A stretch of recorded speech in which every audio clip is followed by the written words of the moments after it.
Esta imagen que tienen ahí es una de las primeras venidas, siendo ya dictador, a Ceuta del general Primo de Rivera, veis el hacho al fondo, es 1924, cuando además él asume, va a terminar asumiendo también la alta comisaría de Marruecos para hacer frente a uno de los problemas que su dictadura planteaba como centrales a resolver, que era el problema de Marruecos, ¿no? La foto es magnífica. Yo les recomiendo, hay un archivo que hoy está digitalizado a plena disposición de cualquier ceutí, cualquier investigador que quiera usarlo, que es el archivo de Bartolomé Ros, que está totalmente, como digo, la inmensa mayoría de las imágenes que van a pasar, y algunas de Calatayud también, pero son de ese trabajo de Ros, que hay miles de fotografías de la ciudad, prácticamente una historia gráfica de la ciudad en esos años, que es magnífico y que nos permite además ilustrar este trabajo de una forma magnífica. Gracias al gran trabajo realizado en el Archivo Central de Ceuta, por su directora, Rocío Rivera, por José Luis Gómez Barceló, verdadero experto en fotografía, y estas cosas hay que ponerlas en valor, ¿no? Costó mucho trabajo traer el archivo Rojo a Ceuta, pero ellos lo consiguieron con mucha mano izquierda, con habilidad, y hoy es una de nuestras piezas, una joya del archivo de la ciudad, ¿no? Este archivo gráfico del fotógrafo Bartolomé Ros. Bien, a ver, es que no está encendido. Ahora. Vale. Bien. Bien. El golpe militar que pone fin al régimen oligárquico liberal de la Restauración, mejor dicho, es decir, el golpe de Primo de Rivera es el golpe militar que va a poner fin al régimen oligárquico liberal de la Restauración, que estaba en crisis desde el comienzo del siglo XX.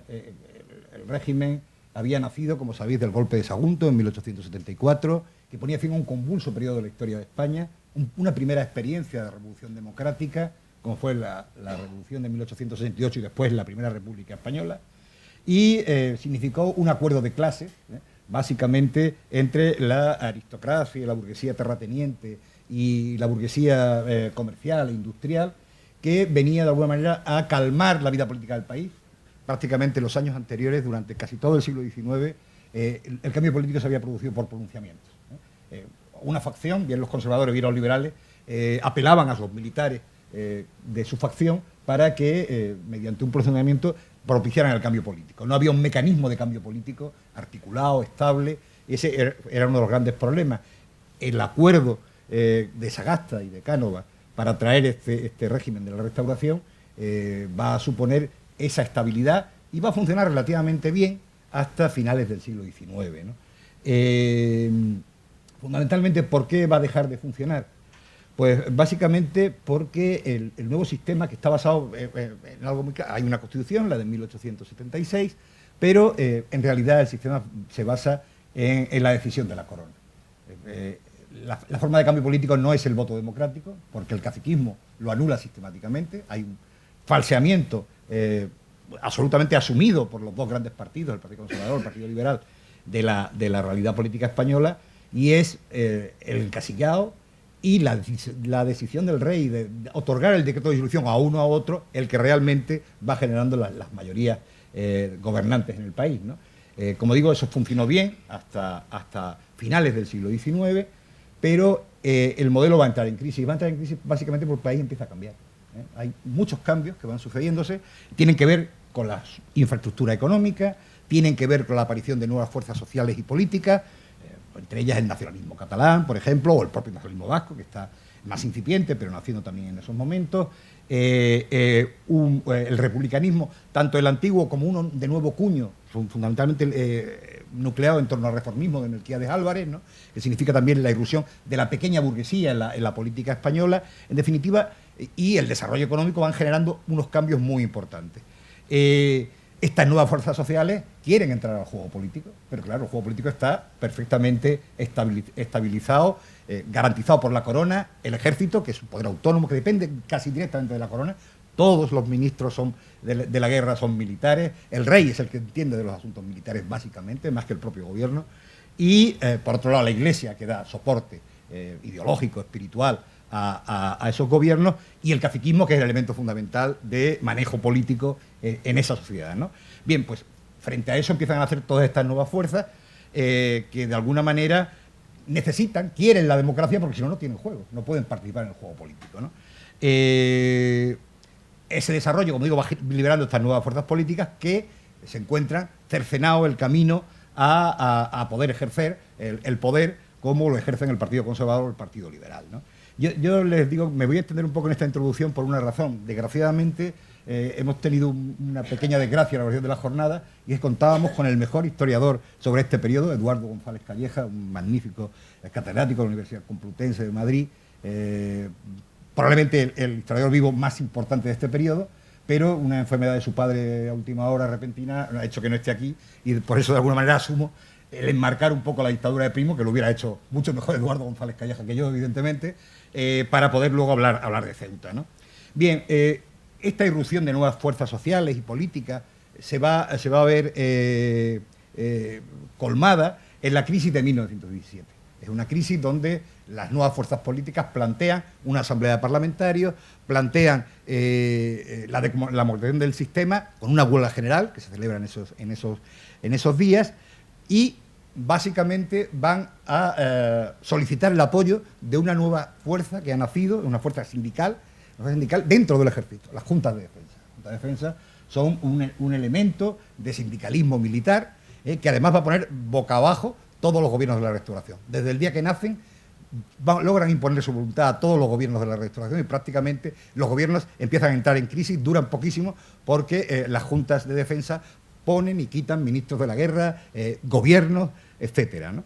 En esa crisis también estas fuerzas emergentes que no tienen todavía la fortaleza, la organización, la capacidad de desbancar a las viejas fuerzas del Partido Liberal y Conservador, lo que hacen es también apelar al ejército, a esa nueva fuerza sindical que están haciendo, que en un principio parece, porque además tiene un lenguaje regeneracionista, nos recuerdan a Joaquín Costa, al cirujano de hierro, de alguna manera los reformistas, los republicanos, los socialistas que participan también en este intento de asamblea de parlamentarios, quieren apelar a esas juntas de defensa para de alguna manera poner la situación de su favor, ¿no? Como es tradicional, las juntas de defensa al final van a seguir apoyando el orden conservador, el orden tradicional, y el movimiento de 1917 fracasa, y por lo tanto se hace imposible de alguna manera la democratización del sistema. Algunas fuerzas, unas decidirán continuar peleando por una transformación democrática, otras sencillamente se van a adaptar al sistema.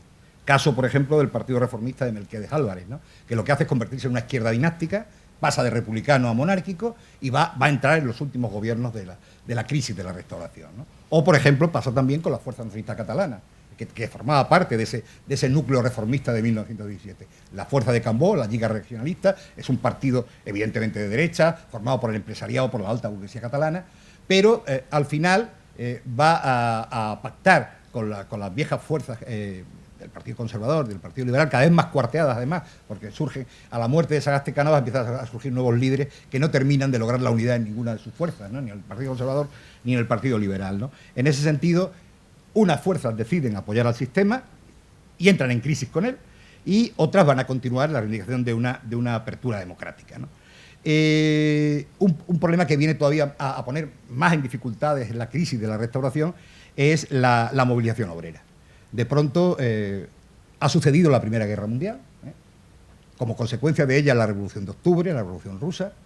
El país ha vivido primero una crisis, una enorme crisis, Ceuta especialmente, de eso tratamos hace unas jornadas, hay un extensísimo artículo mío sobre eso, la crisis de 1918, la crisis de subsistencia, con hambruna, con una crisis social muy importante, y esto hace que ese movimiento obrero tome alas, es lo que llamamos el trienio bolchevique, en el campo andaluz con una fuerte movilización, y en la industria catalana, sobre todo liderado por el anarcosindicalismo, que al verse frustrados sus aspiraciones de transformación social, terminan en movimientos terroristas y además en un auténtico enfrentamiento entre fuerzas que van a ser generadas desde la propia administración, especialmente Milán del Bosque, poco antes había sido comandante general de Ceuta, siendo capitán general, con Martínez Anido, va a generar todo un cuerpo de pistoleros que se enfrentan a estos terroristas anarquistas, y que va a continuar esa política cuando sea capitán general de Cataluña, Miguel Primo de Rivera,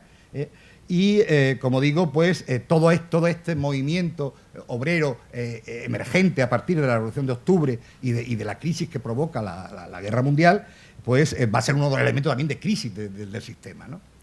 Se produce en ese momento, a finales de los años 20, porque además hay otro suceso que tenemos del que hemos hablado también aquí recientemente, que es el desastre de Anual, ¿no?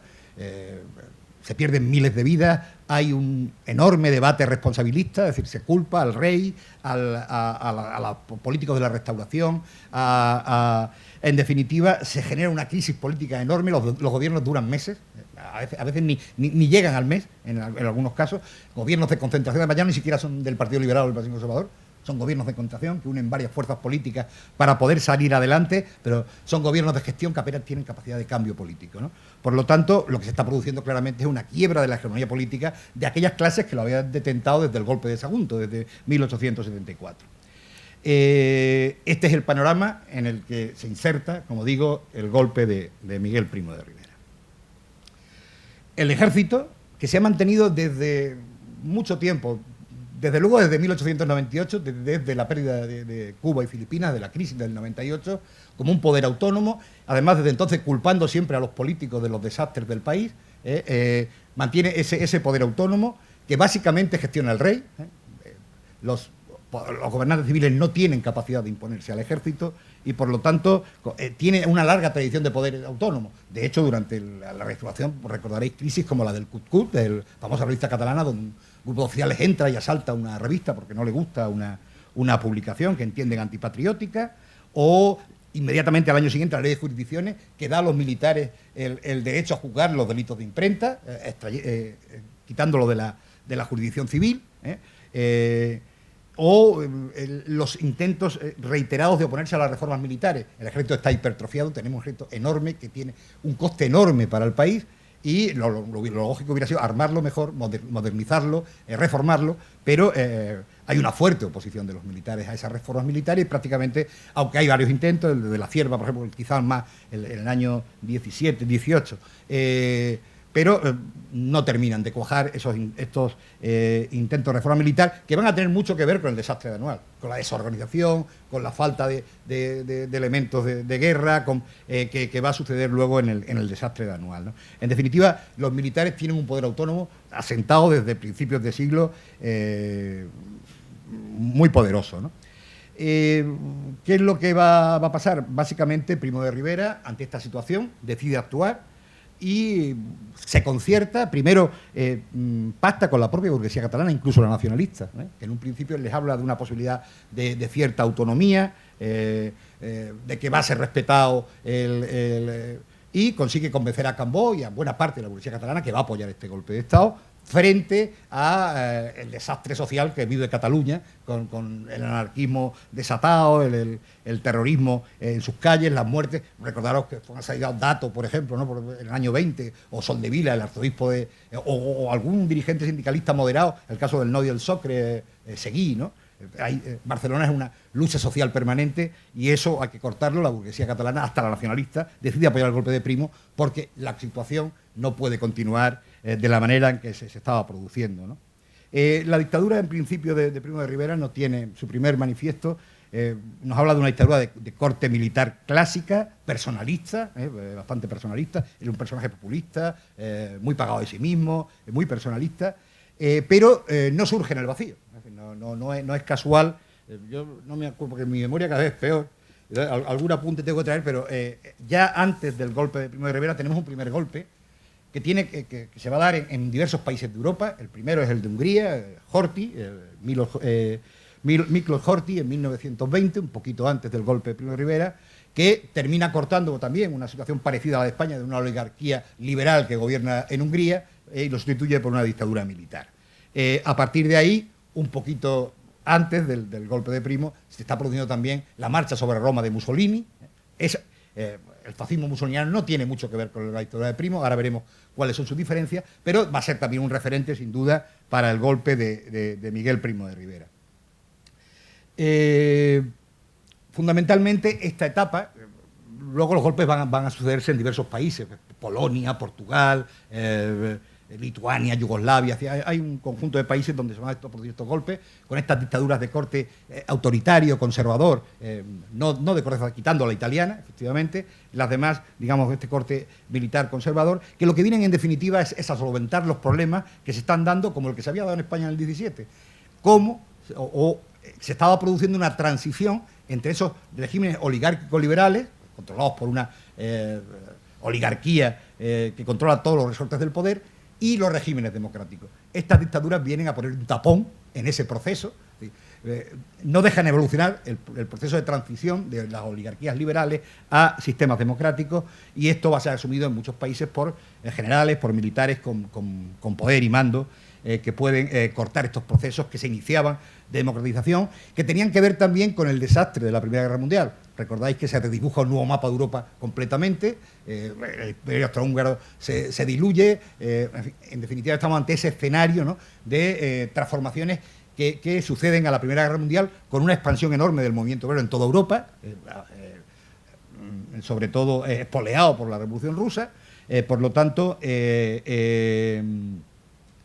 esta es la situación en la que se encuentra. En ese marco se escribe la historia de Primo de Rivera. No nace porque sí, no nace en el vacío, no nace en el contexto de una Europa de entreguerras, con procesos muy similares en otros países europeos, ¿no?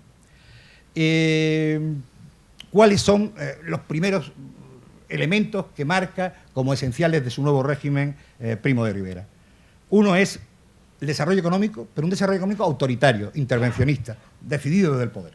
Es un elemento claro, es decir, España tiene que tener un importante desarrollo económico, él va a elegir además la vía proteccionista, un nacionalismo económico marcado, pero ese es uno de sus elementos clave de su dictadura. La segunda, un nacionalismo español que se opone, excluyente de los nacionalismos regionales que están naciendo, el catalán, el vasco, etcétera. Su nacionalismo español, su patriotismo, son otra seña de identidad de la dictadura de Primo de Rivera. Otro, por supuesto, es la represión del movimiento obrero. Él, además, da dos alternativas: o colaboración o represión. Los anarcosindicalistas deciden no colaborar, sencillamente lo reprime, los comunistas, los sindicalistas, no tienen ningún problema en imponer a través de la represión la paz social, y si consigue, va a tener cierto éxito en la colaboración del movimiento socialista, fundamentalmente del sector de Largo Caballero y de Julián Besteiro. Son dos socialistas que piensan que pueden colaborar con la dictadura de Primo. Esto provoca una ruptura dentro del Partido Socialista, porque Indalecio Prieto y Fernando de los Ríos son absolutamente opuestos y quieren un avance hacia la democracia del país, y por lo tanto no pactan. De momento se salda con la victoria en la UGT de Largo Caballero, y es el que impone ese programa de colaboración con la dictadura de Primo, que va a estar funcionando prácticamente hasta el final de la dictadura, ¿no? Otro de sus elementos es el orden, la paz social, como cualquier dictadura conservadora, un orden público perfectamente controlado por el Estado, y él tiene un discurso, porque achaca buena parte de los problemas políticos del país a la estructura caciquil, ¿no? Entonces su discurso habla del descuaje del caciquismo. Esta dictadura viene para acabar con el caciquismo, poner orden en el país, y una vez que este orden esté puesto, podremos volver a la Constitución de 1876, en principio. Eso es su primer planteamiento, su planteamiento inicial, ¿no? Y, por supuesto, el tema de Marruecos. Y precisamente es curioso porque Primo de Rivera es un abandonista, ha sido siempre un abandonista. Desde que entonces era comandante general de Cádiz, hace un primer discurso donde primero plantea el abandono de Marruecos y el intercambio de Ceuta por Gibraltar y liquidar el problema africano español, ¿no? Esto, como comprenderéis, a la burguesía ceutina no le sentó nada bien. Ya hablaremos de cómo se van trabando esas relaciones a partir de la dictadura de Primo. Ceuta protestó enormemente frente al discurso. De hecho, Primo es cesado en su puesto de gobernador militar de Cádiz. Reiterará esta idea en 1921. Son unas ideas arraigadas en él. Abandonar Marruecos y cambiar Ceuta por Gibraltar son dos ideas que están en su ideario, ¿no? La dictadura va a tener 4 etapas. Una primera que podemos llamar de recreacionismo ingenuo, al estilo de las ideas de Costa, del cirujano de hierro, de alguna manera un médico, un cirujano que va a arreglar las enfermedades que el país tiene, ¿no? Esta etapa podemos catalizarla, dura entre septiembre de 1923 y abril de 1924, como régimen militar guardián. Viene sencillamente a poner orden y luego nos vamos. Esta es un poco la idea inicial de la dictadura de Primo. Una segunda etapa en la que, porque su primera etapa tiene éxito, logra prácticamente acabar con las huelgas, logra controlar al movimiento obrero, logra acabar con la desunión, es decir, se acaban las juntas de defensa, logra acabar con los problemas de desunión dentro del ejército español y da la dirección de la guerra a las Fuerzas Armadas, de la guerra de Marruecos. En definitiva, se producen esos éxitos en esta primera etapa, ya se siente más consolidado y entra en una segunda etapa que vamos a llamar de reconstrucción económica, política y social, donde va a tomar medidas de más calado. En esta etapa consigue, además, gracias a su alianza con los franceses, el desembarco de Alhucemas. Como sabéis, una de las grandes columnas sale de Ceuta en 1925, la que dirige el general Saro, concentra muchísimos buques y muchísimos hombres en Ceuta, que va a ser una de las columnas importantes que van a acudir al desastre de Anual. Y esta consolidación le permite acariciar la idea de lo que podríamos llamar un régimen militar gobernante. Ya no somos un régimen guardián, sino que además vamos a gobernar el país porque estamos teniendo éxito. Esta etapa se alarga entre abril de 1924, mediados de 1926, y empieza una vez que decide que el régimen va a ser permanente, que no va a ser solo un paréntesis para poner orden en el país, a generar una serie de instituciones que de alguna manera den apoyo, den cobertura, den organización a su régimen, ¿no? Una de ellas es la Unión Patriótica, un partido sin partido, que decía el propio Primo, un partido de ciudadanos honrados que van a poner orden en la administración del país. El Somatén, que es una fuerza que existía en Cataluña, pero que se va a extender a todo el país, donde son los propietarios armados los que van a defender el orden y la paz social. Hay una serie de cuestiones estrictas para ingresar en Somatén, pero se les arma, el de Ceuta precisamente lo va a dirigir durante un tiempo Millán Astray. Bueno, ya lo haremos cuando empecemos a hablar de Ceuta. Es el momento en que decide consolidar el régimen, pasando de lo que era un mero directorio militar. Ten en cuenta que el primer gobierno de Primo, él era el único ministro, era presidente del Consejo, el único ministro, y además los que formaban parte de la Junta Militar eran los capitanes de las regiones militares, que a la vez eran capitanes y miembros de la Junta Militar, ¿no? Ahora decide crear un directorio civil donde va a meter políticos como José Calvo Sotelo, que había trabajado en la dirección de régimen local durante la primera etapa de la dictadura, o José Yanguas Mesía, o Eduardo Onoz, un antiguo miembro de la Lliga Regionalista Catalana, que se pasa con arma de baja a la dictadura de Primo y va a desarrollar el sistema corporativo de trabajo, o el Estatuto Municipal de 1924, quizá la ley más importante del régimen local hasta esas fechas, ¿no? Que precisamente su cerebro va a ser José Calvo Sotelo, Una vez que esto también le funciona, tiene un notable éxito, ha conseguido además terminar con Alhucemas, ha entrado en vías definitivas de solución del problema marroquí, decide implantar, imitando, esto sí que va a coger algunos elementos de la Italia fascista. De hecho, la Unión Patriótica es un intento de copia, lo que pasa es que es una copia pálida, ¿no? No tiene nada que ver con los facios italianos, porque es una fuerza de una burguesía que no está dispuesta a tener la militancia y la organización que tenía en el facio italiano, ¿no? Es una organización bastante más laxa en ese sentido y desde luego no va a ser un gran apoyo para el dictador. Como digo, realmente generar un nuevo Estado autoritario y corporativo. Esa idea suya de integrar los intereses obreros y empresariales en una sola organización, los comités paritarios, después los comités mixtos y el Consejo de Trabajo, donde de alguna manera, de una forma interclasista, se resuelvan los problemas los problemas sociales y los problemas de enfrentamiento entre obreros y empresarios. Un intervencionismo económico fortísimo, construcción como luego Franco hará, de pantanos, hace mucha obra hidráulica, muy en la idea de Costa y los regeneracionistas, ¿no?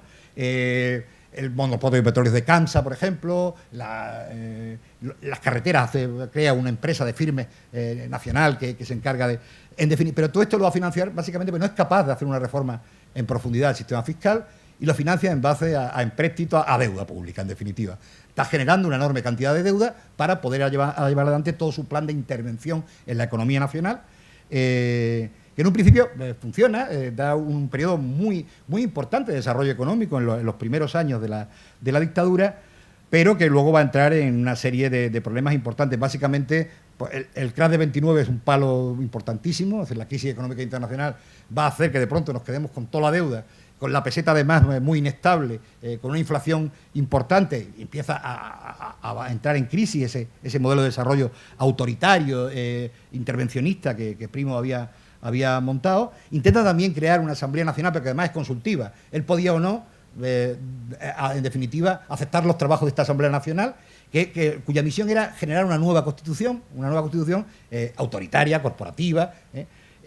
Esto le empieza también a enfrentar con el rey. El rey no ve claro. El rey había pensado siempre que la dictadura debía terminar, una vez que todo estuviera ordenado, debía terminar de nuevo en la restitución de la Constitución de 1876, y de pronto se encuentra con un Primo que dice que no, que él va a crear un Estado nuevo. Ahí el rey empieza a intentar buscar la manera de quitarse de encima, porque piensa que si esto fracasa, va a terminar también, el siguiente va a ser el propio régimen, la propia monarquía, la que caiga, ¿no?, en definitiva. Bueno, pues al final, a partir de finales de 1928, 1929, el régimen empieza a entrar en descomposición por muchos motivos.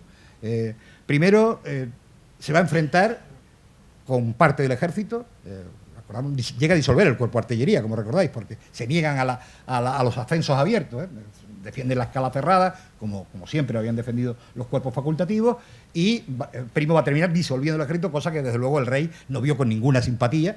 Tuvo que firmarlo, no tuvo más remedio, pero desde luego el rey, que su poder se basaba básicamente en la fidelidad de su ejército, desde luego no vio con buenos ojos el enfrentamiento de Primo. Esto le va a provocar un par de golpes militares, junto con los viejos políticos de la Restauración, el de Valencia con Castro Girona y Sánchez Guerra, o el anterior de Ciudad Real, o alguna intentona posterior, ¿no? Hay varias intentonas, alguna intentona incluso catalana, la del Prat de Molló, en el año 29. Se va a encontrar con la oposición de los intelectuales en las universidades, se enfrenta prácticamente a los intelectuales más importantes del momento, a Fernando de los Ríos, a Luis Jiménez Azúa, a Unamuno, que ya estaba en el exilio, a Blasco Ibáñez, en fin, tiene una serie de enfrentamientos con todos los intelectuales. Esto moviliza a las universidades españolas, se crea la FUE, que va a ser uno de los elementos más activos de combate contra la dictadura de Primo durante los últimos años de la dictadura. De hecho, llega a exilar al dirigente más importante, Antonio Esbert, de la FUE, del movimiento universitario. Empieza también a tener problemas con los empresarios, porque primero, por determinadas decisiones intervencionistas, también Primo muchas veces era absolutamente regalista. Es decir, pues, por ejemplo, la concesión que le hace Juan Mar de todo el tabaco de Marruecos, o del monopolio de Ceuta y Melilla, otras concesiones monopolísticas que hace, que entran en contradicción con otros grupos empresariales, y también que, de alguna manera, los nuevos comités paritarios, la nueva legislación obrera, sabéis que crea una ley de retiro obrero muy endeble, pero de capitalización, pero la crea seguros de maternidad para las madres trabajadoras, va tomando una serie de decisiones sociales que empiezan a no gustar en absoluto a la burguesía comercial, a la burguesía industrial, que empieza a enfrentarse también al programa social de Primo de Rivera. Y, en definitiva, en torno a la crisis de 1929, cuando la peseta entra tiene que devaluarla y empieza a perder fuerza, y el experimento económico y la deuda empieza a apretar, ¿no? En definitiva, pues toda esa movilización de fuerzas contrarias va desgastando enormemente el poder de Primo. Él también sufre un proceso acelerado de diabetes, que le pone también una condición física para aguantar la situación bastante mala, y en definitiva termina... su intención no era irse en principio, su intención era resistir, y de hecho convoca una consulta a los capitanes generales, pero la tibia respuesta de esto ya le está indicando que no tiene muchos apoyos, y en definitiva termina dimitiendo ante el rey y marchándose a París, muriendo muy poco después, ¿no? En definitiva, este es un poco el marco. Ahora vamos a hablar de Ceuta. Digan ustedes, no iba a hablar de Ceuta, sí, ahora vamos a hablar de Ceuta, pero de alguna manera, como no tenemos a ese gran ponente que iba a hablarnos de todo esto mucho mejor que yo, pues les quería situar un poco en el marco de la dictadura de Primo para poder entender un poco qué es lo que va a pasar en Ceuta, ¿no? Bien, podemos calificar que la dictadura de Primo en Ceuta es lo que lo podemos llamar un intento de reforma de la ciudad desde arriba, ¿no? Son las élites, especialmente las élites militares, las que, ante el fracaso de las élites de la Restauración, sabéis, Ceuta es evidente que el ayuntamiento de la restauración, el ayuntamiento caciquil, incapaz de hacer frente a los enormes problemas sociales que la ciudad va a vivir. Desde 1906 llega una inmigración masiva, empieza un importante problema, primero de vivienda, de sanidad, de educación. La ciudad está en una situación social terrible y el Ayuntamiento de Ceuta es incapaz de hacer frente a esa situación, ¿no? Se va deteriorando la ciudad de una forma progresiva, que tiene que ver con ese intenso proceso de crecimiento que desde 1906 sufre la ciudad, ¿no? Estamos ante una crisis social, ante una situación de miseria importante y ante una ciudad dual, porque no todo el mundo va a ser pobre en la ciudad. Hay una parte de la ciudad que con, sobre todo, lo que significa las inversiones que España hace para penetrar en Marruecos, puerto, ferrocarril, edificaciones militares, genera todo un río de inversiones a la ciudad que hace que aquellos comerciantes que están en buena disposición para aprovecharlo se enriquezcan, ¿no? Tenemos una etapa de fuerte enriquecimiento de una parte pequeña de la población frente a esa miseria de una mayoría. Además, es un empresario bastante duro, porque Ceuta tradicionalmente había vivido del trabajo penado, hasta que desaparece el penal en 1911. Y fundamentalmente en Ceuta no hay industria, no hay agricultura. Estamos ante fundamentalmente un desarrollo, un crecimiento económico que es llamado capitalismo de contrata. Básicamente se crece con las contratas con el Estado o privadas, pero con contratas en definitiva. Eso genera pues dos cuestiones, hay dos maneras de obtener un mayor beneficio de ese tipo de capitalismo. Una, o se rebaja la calidad de las obras que se hacen o de los servicios que se prestan, rebajando los materiales con el peligro que eso entraña y por supuesto el enfrentamiento que conlleva con quien te contrata.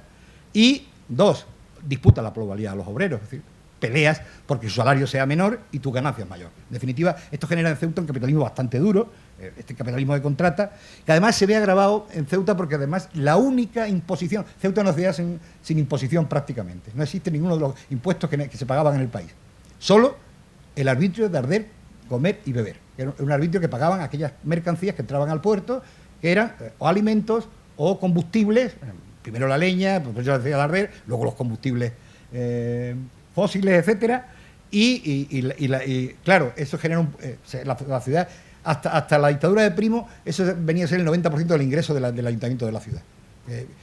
Pues todo el mundo, tú te comprabas el mejor coche de Europa y no pagabas impuestos. Sin embargo, si pagabas impuestos y comprabas arroz. Lógicamente eso gravaba enormemente la vida de las clases populares, que encima se veían gravados con este impuesto indirecto, que es el impuesto fundamental que hacía funcionar la ciudad, ¿no?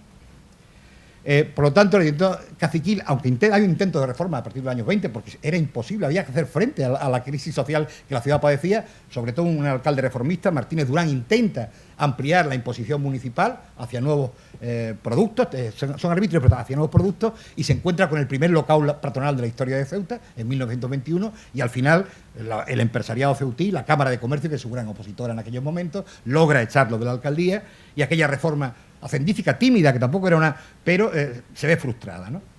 Esa crisis que ya vive la ciudad se ve muy agravada en torno a la Primera Guerra Mundial, básicamente porque España empieza a exportar todo lo que tiene, es muy difícil conseguir alimentos, los precios se disparan, inflación, los fletes suben de una manera, porque toda la industria naval española está dedicada a llevar recursos a Europa. En ese momento la ciudad se ve, pasa unos años entre el 18 y el 21 realmente duro, muy duro, donde además por primera vez empieza a movilizarse el movimiento obrero, sobre todo el movimiento obrero de los obreros portuarios, las canteras, que son los que tienen mayor masa de obreros.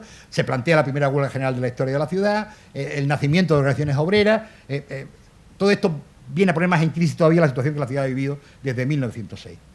Y desde muy antiguo, tener en cuenta que en Ceuta los comandantes generales tenían un gran poder. Prácticamente los gobernadores civiles Ceuta tiene el ayuntamiento constitucional desde 1812, desde el momento mismo de la Revolución Liberal Española. Cosa que no había pasado en Melilla. En Melilla hasta 1931 se mantuvo una junta de arbitrios que se llamaba, que era controlada básicamente por los militares de la ciudad. De hecho, la presidía el segundo general jefe de la ciudad y la mayor parte de sus componentes eran militares. Ese era el modelo que los comandantes generales de Ceuta reclamaron desde principios de siglo. Queremos que el ayuntamiento de Ceuta funcione como el ayuntamiento de Melilla, porque somos capaces, este ayuntamiento caciquil es incapaz de afrontar los problemas de la ciudad, nosotros somos capaces de resolverlos. Este era un poco el discurso, ¿no? Hay varios intentos de lo que he llamado el cierre del poder militar, no solo todo el poder que el comandante general tiene, que es mucho en aquella época, hasta 1900 era el juez de la ciudad, por ejemplo, por decirlo. No había jurisdicción civil, no la hubo hasta 1917. Tenía un enorme poder sobre la ciudad, pero también quería mantenerlo sobre el ayuntamiento, lo que había provocado durante el siglo finales del XIX y principios del XX bastantes enfrentamientos muy larvados, muy soterrados, porque enfrentarse a la potencia militar de Ceuta, la inmensa mayoría de los negocios dependían del dinero que provenía de las administraciones militares. Por lo tanto, era muy difícil enfrentarse abiertamente de la burguesía local al estamento militar, pero sí había una lucha sorda por esa hegemonía, al menos controlar, los civiles querían controlar el ayuntamiento, los políticos civiles de la Restauración querían controlar el ayuntamiento.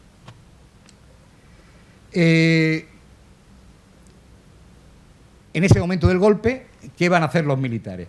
Pues para llevar adelante su programa de reforma, de reformar la ciudad, lo que buscan es el apoyo de las viejas élites locales y también incorporar nuevos sectores, especialmente de clases medias, pero todo ello bajo control militar. Esa es la perspectiva de los militares ceutíes durante la dictadura de Primo.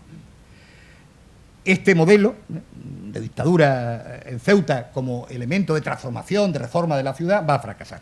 Ahora vamos a entrar en las causas del fracaso y precisamente, por eso esa foto del día de la proclamación de la República en Ceuta, del 14 de abril, el intento de reforma desde arriba va a fracasar y lo que viene a continuación, lo que pocos meses después, ya hecho en Ceuta, el triunfo de la Conjunción Republicana Socialista es avasallador, doblan en concejales a los monárquicos, bueno, no los monárquicos, más que nada a la defensa de Ceuta, que en realidad era la reorganización de la antigua Unión Patriótica, que va a ser la otra gran fuerza de derecha que concurra a las elecciones. Pues el triunfo republicano va a ser aclamador en Ceuta, rotundo, y ese fracaso se habrá un proceso de intento de reforma de las ciudades de abajo, que por cierto también va a fracasar, por otros motivos a los que no vamos a entrar porque no tenemos tiempo, evidentemente, de explicar. Bien. El cierre del poder militar. Se va a producir un incremento muy importante del poder político y administrativo de los militares en la vida local. Entre 1923 y 1926, el viejo ayuntamiento va a estar totalmente controlado por los delegados militares del comandante general. Se nombra un delegado militar, que es el que quita, pone concejales, y es el que va a muñir el ayuntamiento entre 1923 y 1926. Un decreto de 18 de enero del 24 le da al alto comisario por primera vez. Era una figura importante, cercana a la ciudad, pero no había tenido nunca competencia sobre la ciudad. Este Real Decreto de 18 de enero le da el poder de inspección sobre todas las autoridades civiles de las plazas de soberanía. Es decir, en definitiva, el alto comisario se convierte de alguna manera en el árbitro de la política civil en las ciudades de Ceuta y Melilla. En agosto de 1925 se les va a ampliar. Se le dan todas las competencias de los gobernadores civiles en otras provincias. El comandante general va a asumir, el alto comisario va a asumir todos los poderes de los gobernadores civiles en el momento en que justo se produce la segregación del ayuntamiento de Ceuta de la provincia de Cádiz. Ahora hablaremos de eso más en detalle. En 1926 lo que se decide es sencillamente disolver el ayuntamiento de Ceuta, acabar con el régimen común. Ceuta deja de ser un ayuntamiento de régimen común y se le da un estatuto especial. El Estatuto Municipal de 1926, en el que al comandante general al comandante general de Ceuta, se le dan las competencias de gobernador civil, de presidente de diputación, las que tienen los presidentes de las diputaciones en otras provincias, y de delegado de Hacienda. Es decir, todos esos poderes lo va a tener en su mano sobre la Junta Municipal. Por lo tanto, el comandante general es el árbitro de la política municipal ceutí a partir de 1926. Y a partir de 1927, el decreto de octubre, una vez que se rebaja la categoría de la Comandancia General de Ceuta, sabéis que en el año 27 lo que era Comandancia General pasa a circunscripción. Una vez termina la guerra de Marruecos, se rebaja.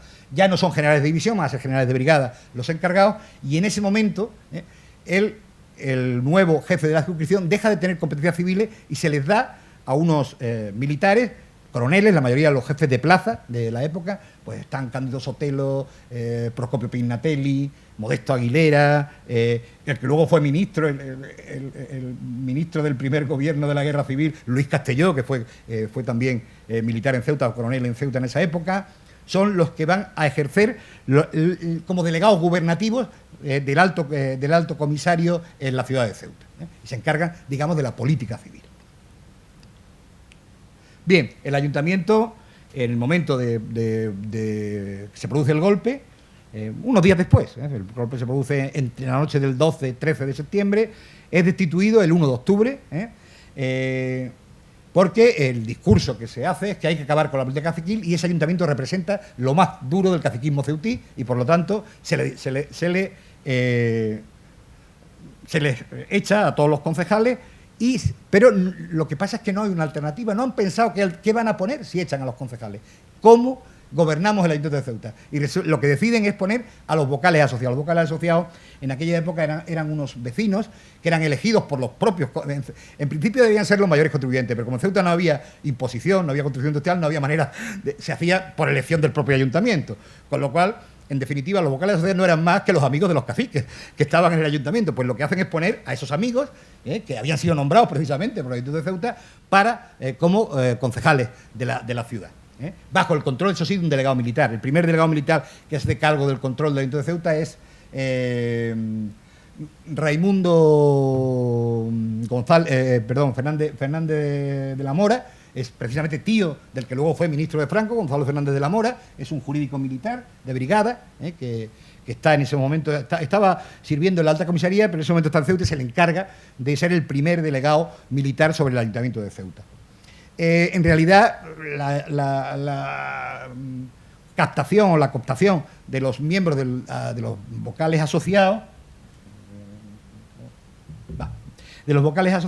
lo que no va a representar ningún cambio de clases ni de personas prácticamente. De hecho, entre ellos está Trujillo, que había sido el alcalde liberal de la ciudad en varias ocasiones y estaba considerado el mayor cacique de la ciudad. Todavía se recuerda los duros que pagaba en las colas electorales de don José Trujillo Zafra, ¿no?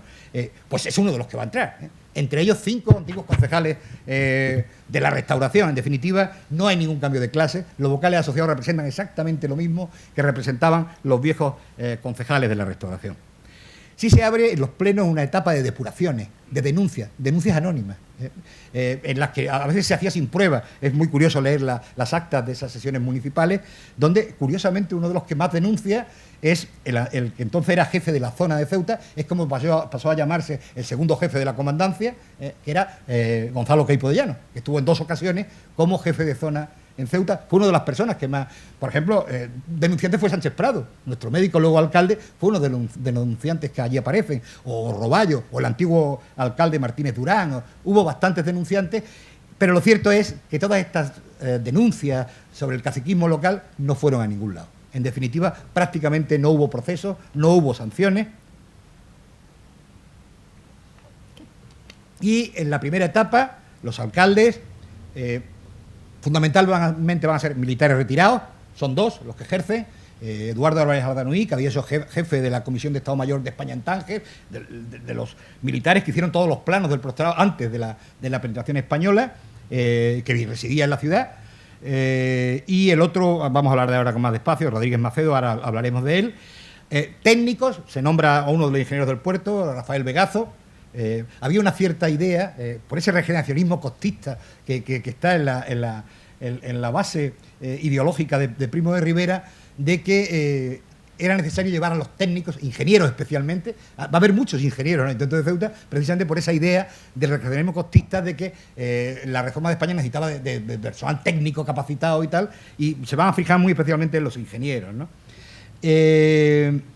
Y viejas figuras caciquiles. Álvarez Sanz, que ya había sido alcalde liberal, vuelve a ser alcalde durante o Remigio González Lozana, que no había sido alcalde, pero había sido concejal, miembro de la Cámara de Comercio, que también ejercerá de alcalde. Pasan 5 alcaldes en un año. No hay ninguna estabilidad. Se van cambiando constantemente los concejales, porque los delegados gubernativos no terminan de ver la capacidad de reforma de esos concejales sobre las necesidades municipales, ¿no? En definitiva, es muy inestable, ¿no?, la primera etapa. Hasta que por fin llega Rodríguez Macedo. En el momento que se elige Rodríguez Macedo, ya se ha fundado la Unión Patriótica en Ceuta. Rodríguez Macedo es militante de la Unión Patriótica y se la elige. Rodríguez Macedo es un jurídico militar que va a ser seguramente el mejor alcalde de este periodo, del ayuntamiento. Ahora hablaremos de él también un poco. Y durante este periodo, una de las figuras fundamentales del ayuntamiento va a ser Manuel Herrera Macetti, que es un capitán de infantería, al que se le nombra delegado gubernativo. cuando se marcha de Ceuta, él forzará 4 renovaciones de concejales entre febrero y junio de 1924, hasta que se crea la Unión Popular, que sí sirve ya como una base de captación de elemento político para la dictadura de Primo, ¿no? Herrera Macetti además terminará siendo miembro militante de la Unión Patriótica, será concejal en el Ayuntamiento de Alicante por la Unión Patriótica con posterioridad, ¿no? No hará una gran carrera militar, terminará, creo, se jubila de teniente coronel porque decide no jurar la República y abandona el ejército en 1931, ¿no? Bien, la segunda etapa va a estar regida por la Junta Municipal. La Junta Municipal fundamentalmente va a tener su base de reclutamiento en la Unión Patriótica y el Somatén, que además se van a nutrir de viejos políticos. Todos los viejos políticos caciquiles ceutíes terminan militando en la Unión Patriótica.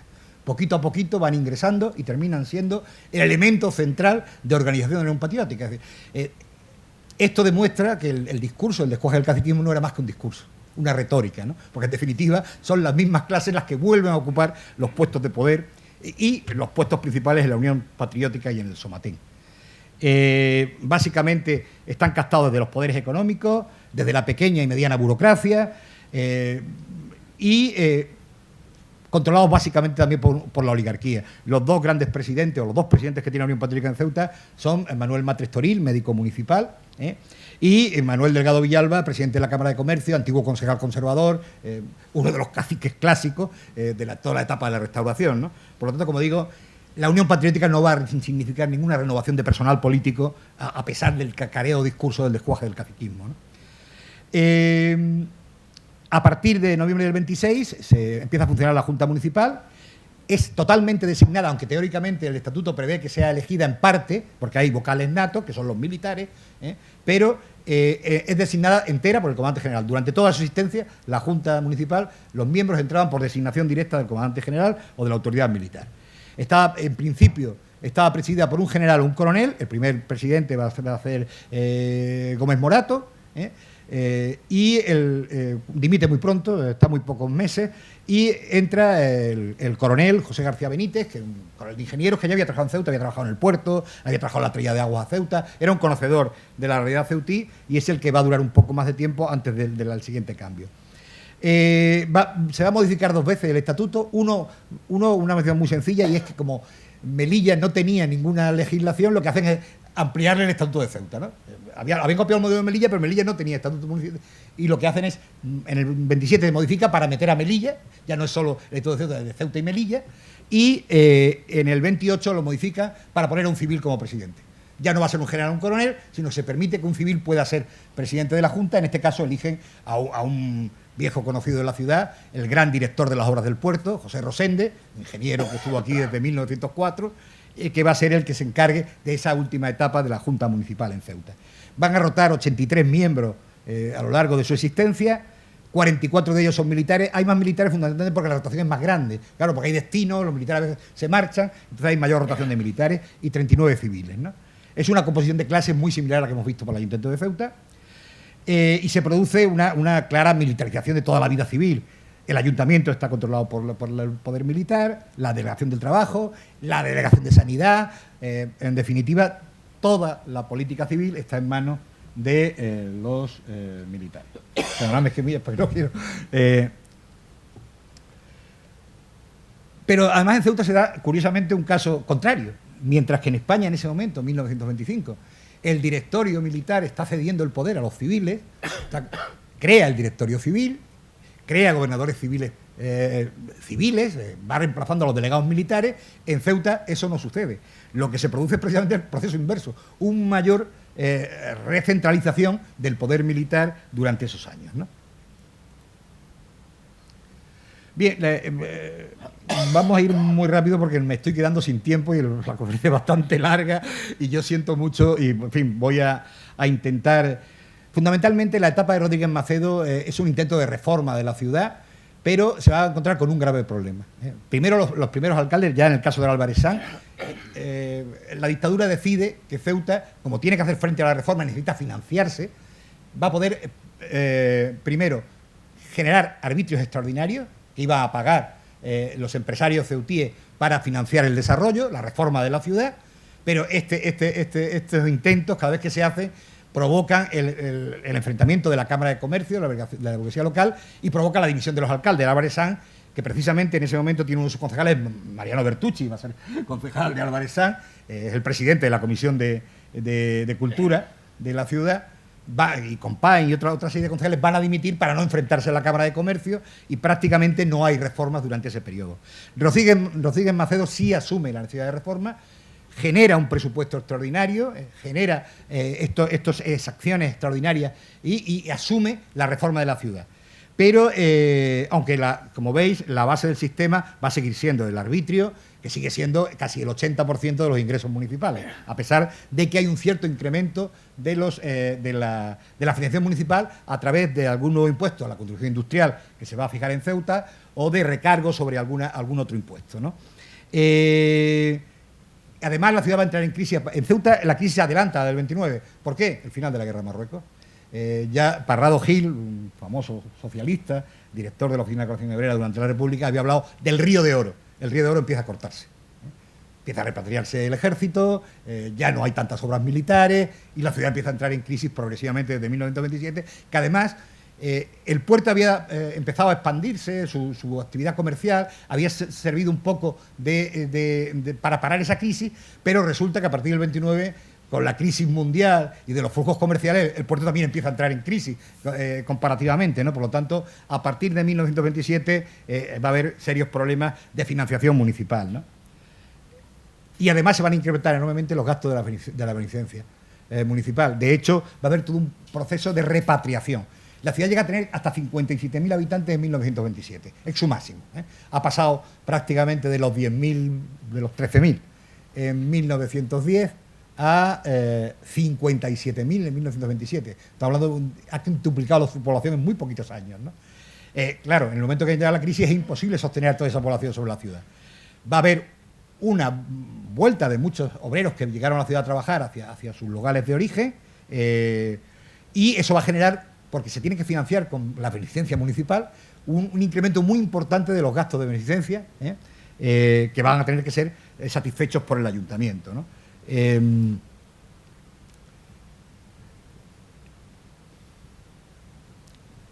Ya os he contado un poco lo de Rodríguez Macedo, voy a ir mucho más rápido. Otro tema importante. La ciudad había tenido un problema urbanístico. Desde principios de siglo había que hacer la reforma urbana de la ciudad hacia el interior de la vieja ciudad amurallada. ¿Por qué? Porque el campo exterior, que sabéis se ganó con la Paz de Huerrás, quedó en manos de la autoridad militar. La autoridad militar permitió una serie de censos enfiteuticos, pero no legitimó las propiedades. Entonces, lógicamente, nadie se arriesgaba a construir en una zona donde no estaba claro cuál iba a ser la solución al tema de la propiedad. ¿Qué pasó? Durante muchos años, en vez de hacerse un ensanche razonable, como hicieron otras ciudades, hacia el campo exterior, que estaba virgen, hubo que ir construyendo hacia moderna, hacia el interior, hacia la ciudad amurallada, ¿no? Con un enorme coste urbanístico, evidentemente, y esto se va a intentar solucionar por parte de la dictadura de Primo, que es muy consciente de este problema. Hay una primera Real Decreto del 27 de marzo de legitimación de los terrenos del campo exterior, pero se aplica muy lentamente. De hecho, tienen que reformar en varias veces el decreto porque hay bastante reticencia de los comandantes generales, de la autoridad militar, a ir soltando el terreno del campo exterior para la urbanización de la ciudad. Este es un problema que todos conocemos, se ha llegado hasta nuestros días en muchos casos, como todos sabéis, ¿no? Y de eterna discusión en la ciudad, ¿no? Y otra de las cuestiones más graves, si no nos da tiempo mucho más, y contaros esto, que sí es muy importante para la historia de la ciudad, que es la desaparición del ayuntamiento. El 4 de agosto de 1925 se decide la supresión del Ayuntamiento de Ceuta. Se acabó el régimen común. Ceuta ya no va a ser un ayuntamiento de régimen común y va a dejar de depender de la provincia de Cádiz. Ya no va a ser un municipio de la provincia de Cádiz, lo era en parte, solo a efectos políticos básicamente, porque la Diputación estaba muy lejos, pero teóricamente lo era, y a partir de ahí se decide que se segrega. Y se hace una cosa que es la primera vez en la historia de Ceuta. Bueno, como lo hemos quitado al Ayuntamiento de Cádiz, va a depender de la oficina de Marruecos, que está, como sabéis, depende directamente de la presidencia del gobierno, de Primo de Rivera, está en Madrid, y se pasa a depender primero de la oficina de Marruecos y después de la Dirección General de Marruecos y Colonia. Se trata a un municipio español como si fuera un territorio colonial. Primero se le da al alto comisario capacidad de inspección, un funcionario español que tiene misiones en el extranjero, en un país extranjero, como en Marruecos. Sin embargo, se le da el poder civil en la ciudad. Se segrega del régimen común la ciudad y se la mete en una organización que está pensada para las colonias españolas, no para el territorio nacional, ¿no? Este es un gravísimo problema histórico que va a gravitar sobre la ciudad. Va a tener mucho que ver luego con las reivindicaciones marroquíes que van a aludir a estas circunstancias. No, si es que Ceuta dependía en su administración del protectorado. Bien, Macedo ve claramente el problema y se niega rotundamente a disolver el ayuntamiento, se enfrenta a Primo de Rivera, le va a costar la presidencia de la Unión Patriótica y, por supuesto, el ayuntamiento, y al revés, llama a otros ayuntamientos, a la Diputación de Cádiz, a organizar una campaña contra esta segregación que se pretende hacer del Ayuntamiento de Ceuta del régimen común, ¿no? En definitiva, Primo gana, por supuesto, cesa a Macedo, lo visten como una sustitución por enfermedad, pero bueno, es un cese, evidentemente. Es sustituido por Manuel Mates Toril, segundo presidente de la Unión Patriótica, que es bastante más dócil. Además, su hermano es precisamente el que ha estado en la comisión que está elaborando el Estatuto de Ceuta, José Matre, en Madrid. Y, bueno, pues Matre, aunque hace un pequeño discurso el día que tiene que entregar el poder a la Junta Municipal, que es contestado por Gómez Morato, que dice que la nueva Junta Municipal va a tener una capacidad muy superior de reformar la ciudad que el viejo ayuntamiento, pero Matres también, aunque sea con la boca chica, protestará de estas circunstancias, pero se va a cerrar definitivamente el círculo del poder militar. Los militares se hacen con todo el poder en la ciudad, pero además ese proceso, al hacerlo depender del alto comisario, de una administración española en el extranjero, en definitiva, va a generar una confusión enorme sobre la ubicación administrativa de Ceuta en el mapa territorial. Esa confusión va a llegar hasta la democracia de 1977. De hecho, incluso cuando se disuelve, cuando se termina el protectorado, al jefe del Ejército Norte de África, que se sitúa en Ceuta, se le nombra también delegado del gobierno. Es decir, en definitiva, la ciudad va a tener, y no va a ser municipio de ningún va a tener una situación administrativa anómala desde esa decisión de Primo de Rivera en 1925, que va a gravitar sobre toda la historia de la ciudad, ¿no? Creo que fue una muy mala decisión.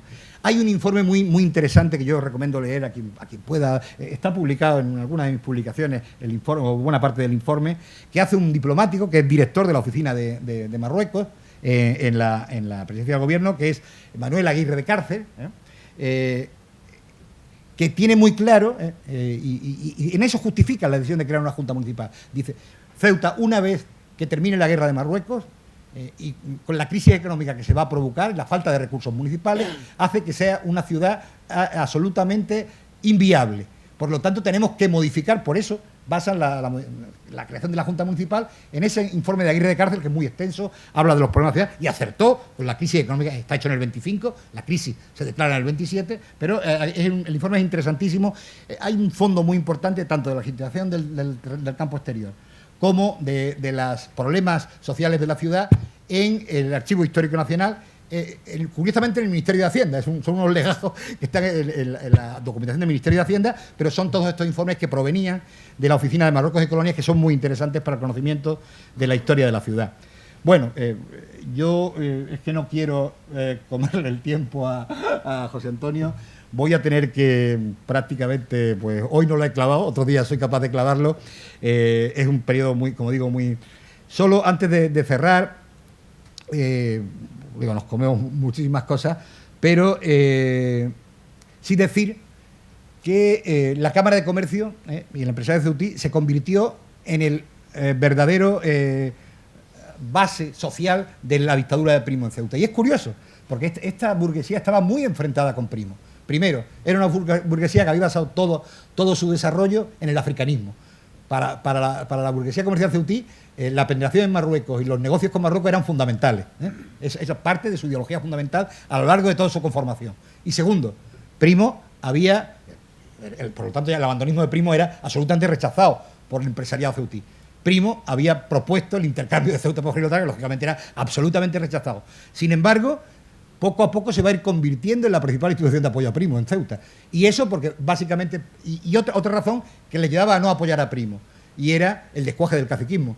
Todos los miembros de la inmensa mayoría de los políticos caciquiles de la Restauración son directivos de la Cámara de Comercio. Es decir, ellos eran a los que iban a descuajar, en definitiva. Por lo tanto, pero, primero, rápidamente entienden que el discurso del descuaje es un mero discurso, no hay nada más detrás de ese discurso, y rápidamente van a tomar posiciones dentro de la organización primo-riverista, y además ven claramente que Primo, una vez que consigue el desembarco de Alucemas, la victoria en Alucemas, cambia su política marroquí y incluso van a colaborar en ese momento de la Junta Municipal. La Cámara de Comercio va a apoyar el cambio de ayuntamiento a Junta Municipal, curiosamente, ¿no?